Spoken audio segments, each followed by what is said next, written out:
Hey everybody, it's James. Out here in the sticks on a windy, cool, very sunny autumn day, probably much in contrast to what it looks like right now in Florida with Milton bearing down on them. But that brings up something that I wanted to talk about for a little while, and I just haven't got around to it. And that is disaster preparedness and the lessons I've learned. Now, I am by no means whatsoever an expert on prepping or survival. I know how to take care of myself well enough, but I'm not the guy that you want to be stuck with in the woods 100 miles from civilization, all right? But I've been through 2 disasters in my area.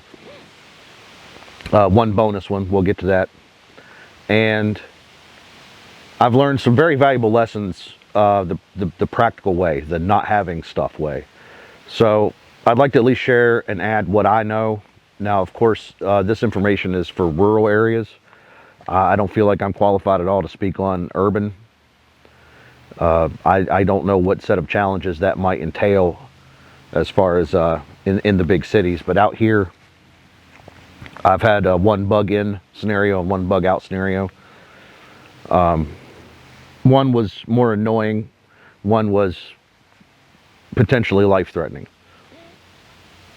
So in 2012, there was a derecho hit here, knocked a massive number of trees down, cut the roads down, made travel almost impossible, and we were without power as a community for 11 days. Now, I learned some stuff there. That wasn't the kind of scenario where I think you were gonna, that wasn't a life-threatening scenario for me because I didn't need anything. I had what I needed.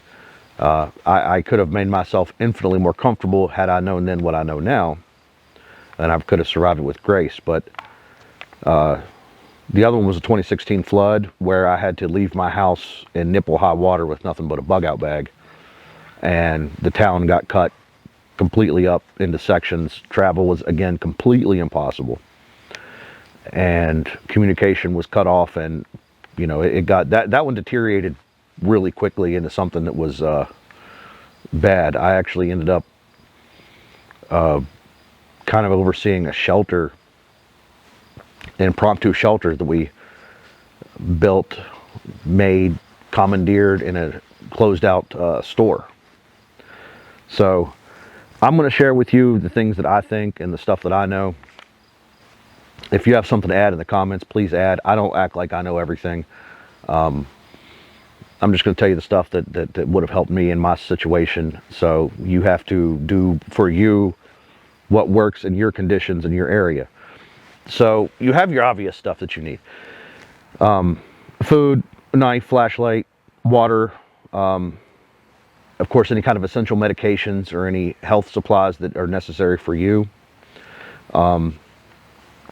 Defense, a weapon, a gun, preferably. I don't think you need to be walking around in a 11-day power outage fully kitted out with a $10,000 set of nods on your helmet, but I watched a guy pull a gun on another guy over a bag of ice. So it can get tense and ugly really fast. Something else that seems to get overlooked a lot is cash. You should have some cash somewhere stashed away, because when the power goes out, that credit card isn't worth the plastic it's made out of. And all the Venmo and PayPal and Cash App and credit cards are not going to get you anything. Cash probably still can. As a matter of fact, during the power outage, the sporting goods store that I'm at, we sell tobacco products also, and we actually stayed open with a little propane generator just to get people tobacco, their snuff, and all the stuff they need, and we took cash only, and we'll let one person at the time in the store. The interesting thing about that time was it was also during a heat wave, so it was uncomfortably hot. So let's go on with that. We're out of power for 11 days. So people had generators. At 11 days, generator can become a problem because it's difficult to fuel for that long. Of course, this is in the city here, but there were people that were out of power for a month, and trying to run a generator for a month straight is difficult. So if you have that, if that's something you have and you have enough fuel for that, that's fantastic. You're going to ride this one out like a king. In hindsight, what I have is a couple of those solar generators. Just the battery packs with the solar panels you could charge. They would have been adequate to power anything I needed at that time. It probably wouldn't have kept the refrigerator going. It would have been a fight for the refrigerator and the freezer both. But potentially you could keep that going. The biggest problem then was the second day, everybody's stuff in their freezer and fridge was thawing out.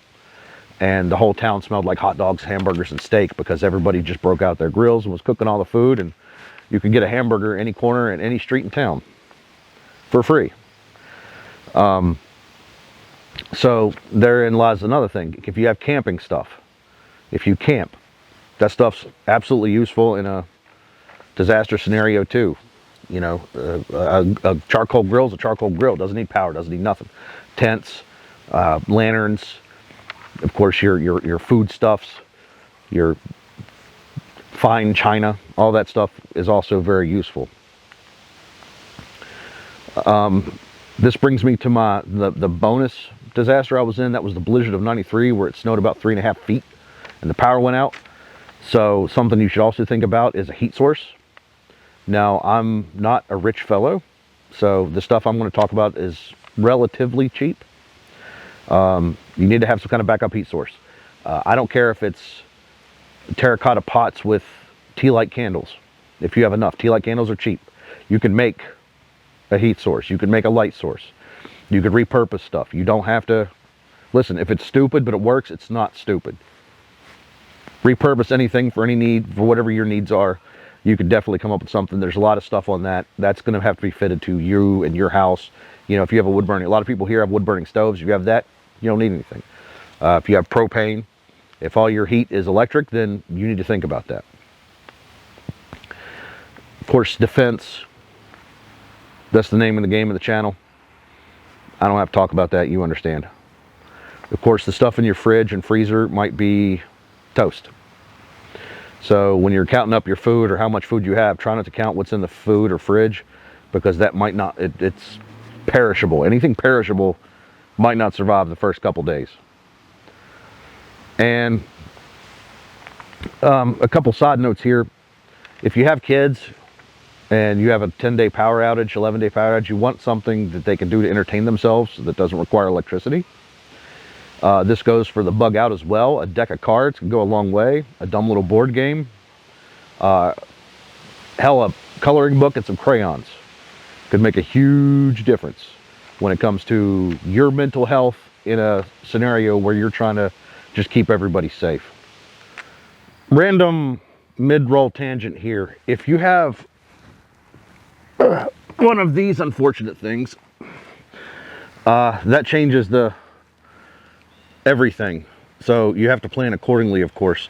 They need stuff that you don't need, and they can be a little bit more challenging to account for, especially because as the age changes, their needs change quickly. So keep that in mind when you're planning, if you have any of these. Yeah, and have have whatever they need so that they're safe too, because that's the main thing. If you can, something my family does a lot. My mom's family were all farmers, learn how to can food. It's cheap, it's easy, you can grow some food, you can can it. That's a lot less fragile than freezing. Again, something to look at. It can be a hobby. I personally, one thing I do that's kind of a side hobby that ties in all this is I personally make candles. Handmade candles. So, you know, try to tie that into whatever it is you need. Now, during the flood, I had about 3 minutes to get out of my house before it was overtaken by the water, and the water got deep enough that I wasn't going to be able to get out. So I had enough time to grab a couple essential things, pick up my backpack, and go. And by the time I went, the moving water was already up to my chest. So definitely not ideal.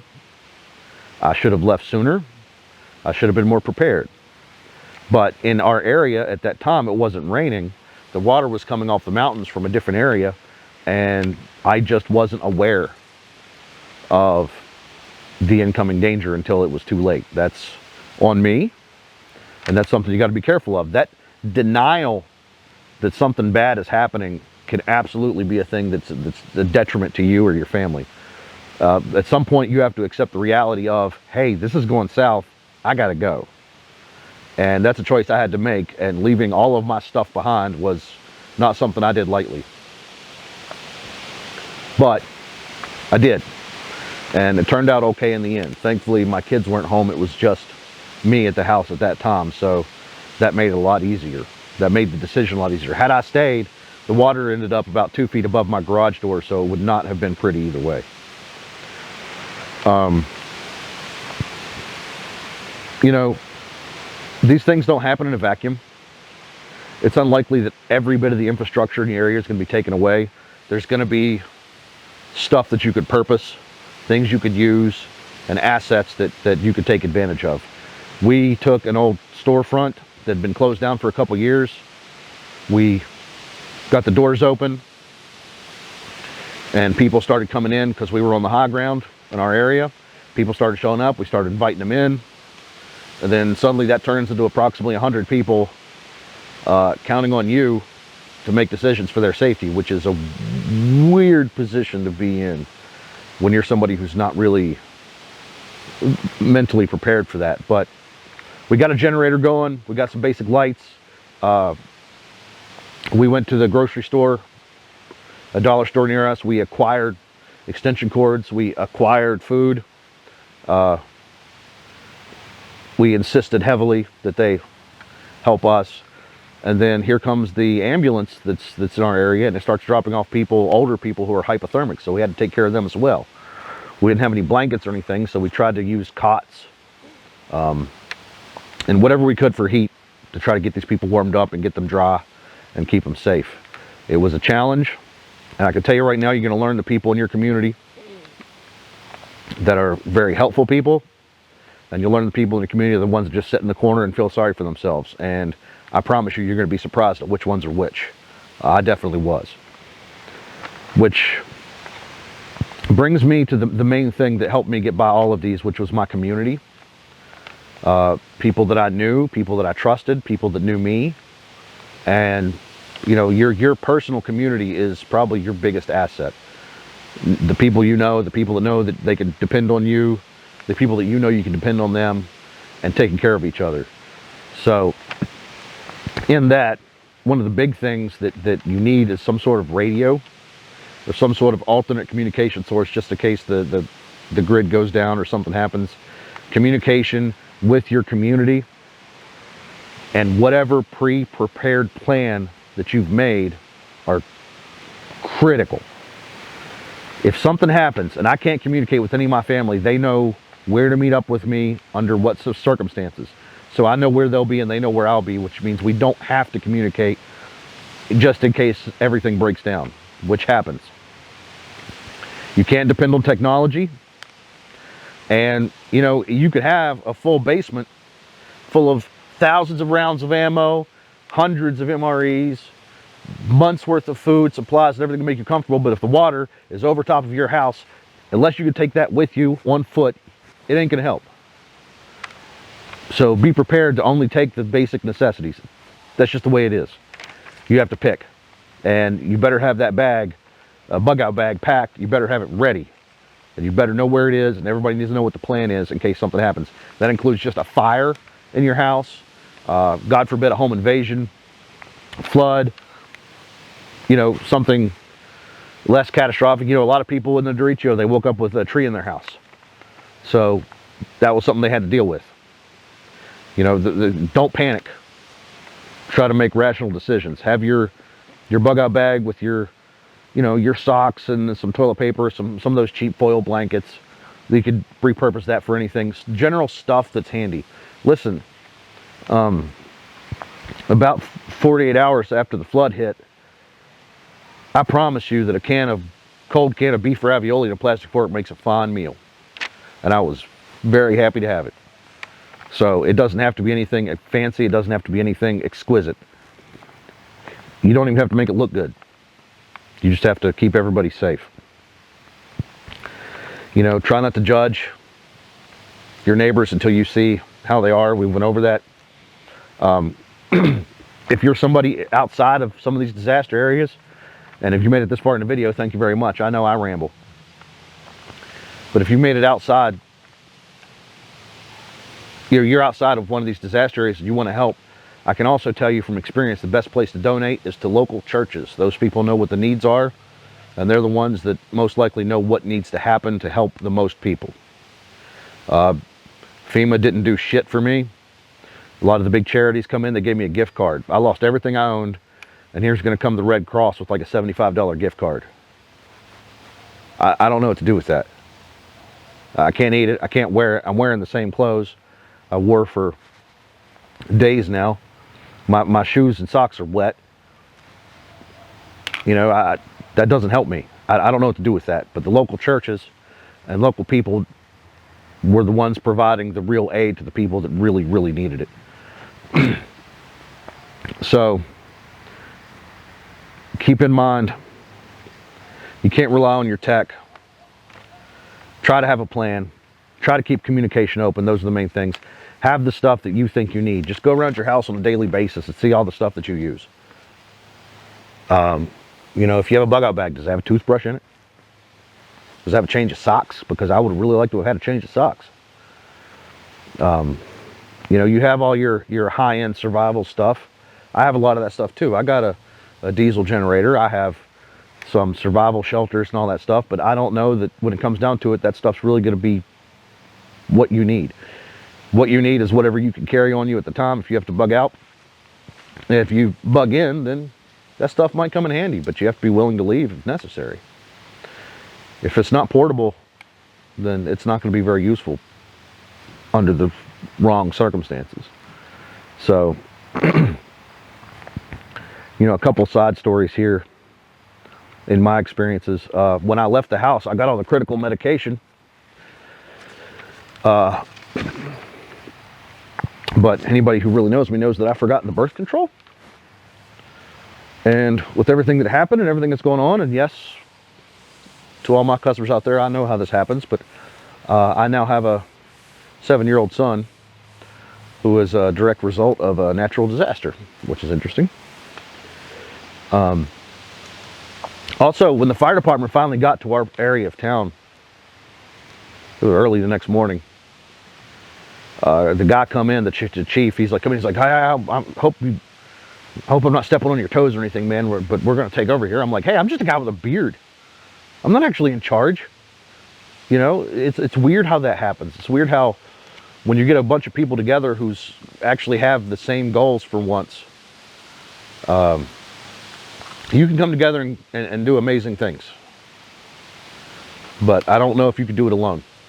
I hope that you could if that's your plan, but it would be very difficult.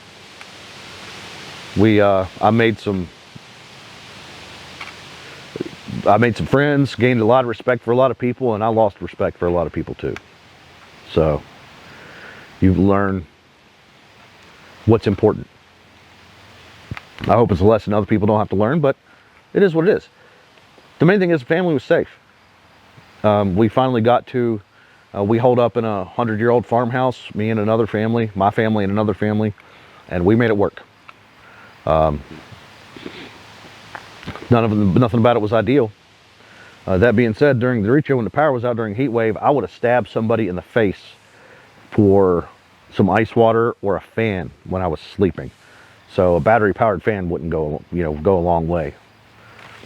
But I've rambled on enough. There's a lot that I'm not covering. There's a lot that I'm not saying. I don't want to be here for 3 hours just rambling into the camera. But try to keep some of the stuff in mind. Communication's vital. Knowing who your neighbors are and what's going on in your town is vital. Knowing who's down the street, who's up the street, and what their circumstances is could also be very, very important. And that's stuff I don't hear a lot of people talk about. Your community is probably the biggest asset you can have as far as just being able to communicate, knowing what's going on, getting information, because the circumstances can change very quickly and you have to adapt. And when you're on your own, it is scarier. So everybody stay safe out there. You know, if you want to build the basement full of MREs and the bunker in the backyard, that is completely cool. But if you don't have that, or you don't want that, or you can't afford that, hey, some beef ravioli and a plastic fork makes a meal. Change of socks is cheap. A couple extra blankets don't cost very much. Backpacks, tea light candles. You know, you can do this on a budget. You don't have to spend a fortune. The solar generators and stuff like that's really handy. But if you don't have that, an extra battery boost, you know, one of those little booster packs, just so you can charge your cell phone or your flashlight, any electronics like that that you need. I can promise you, I'll show you, it gets dark. When it gets dark, when the power's out for the whole county, it can get dark real fast. It's a interesting kind of darkness. So, you know, everybody stay safe out there. I appreciate you watching my TED Talk, and thank you guys.